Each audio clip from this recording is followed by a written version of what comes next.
अनंत चतुर्दशी व्रत कथा। बहुत समय पहले एक तपस्वी ब्राह्मण था जिसका नाम सुमंत और पत्नी का नाम दीक्षा था। उनकी सुशीला नाम की एक सुंदर और धर्मपरायण कन्या थी। जब सुशीला कुछ बड़ी हुई तो उसकी माँ दीक्षा की मृत्यु हो गई। पत्नी के मरने के बाद सुमंत ने कर्कशा नामक स्त्री से दूसरा विवाह कर लिया। सुशीला का विवाह ब्राह्मण सुमंत ने कौंडिन्य ऋषि के साथ कर दिया।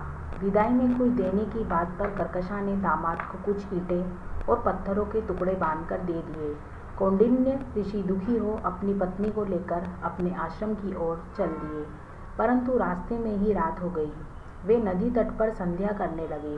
सुशीला ने देखा वहां पर बहुत सी स्त्रियां सुंदर वस्त्र धारण कर किसी देवता की पूजा कर रही थी। सुशीला के पूछने पर उन्होंने विधि पूर्वक अनंत व्रत की महत्ता बताई।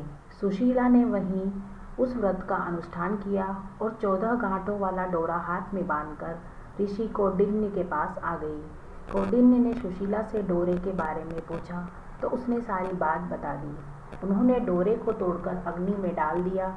इससे भगवान अनंत जी का अपमान हुआ। परिणामतः ऋषि कौंडिन्य दुखी रहने लगे। उनकी सारी संपत्ति नष्ट हो गई। इस दरिद्रता का उन्होंने अपनी पत्नी से कारण पूछा तो सुशीला ने अनंत भगवान का डोरा जलाने की बात कही। पश्चाताप करते हुए ऋषि कौंडिन्य अनंत डोरे की प्राप्ति के लिए वन में चले गए। वन में कई दिनों तक भटकते भटकते निराश होकर एक दिन भूमि पर गिर पड़े। तब अनंत भगवान प्रकट होकर बोले, हे कौंडिन्य, तुमने मेरा तिरस्कार किया था, उसी से तुमने इतना कष्ट भोगना पड़ा। तुम दुखी हुए, अब तुम्हें पश्चाताप किया है। मैं तुमसे प्रसन्न हूँ। अब तुम घर जाकर विधि पूर्वक अनंत व्रत करो। 14 वर्ष पर्यंत व्रत करने से तुम्हारा दुख दूर हो जाएगा। तुम धन्य धान्य से संपन्न हो जाओगे। कौंडिन्य ने वैसा ही किया और उन्हें सारे कलेशों से मुक्ति मिल गई।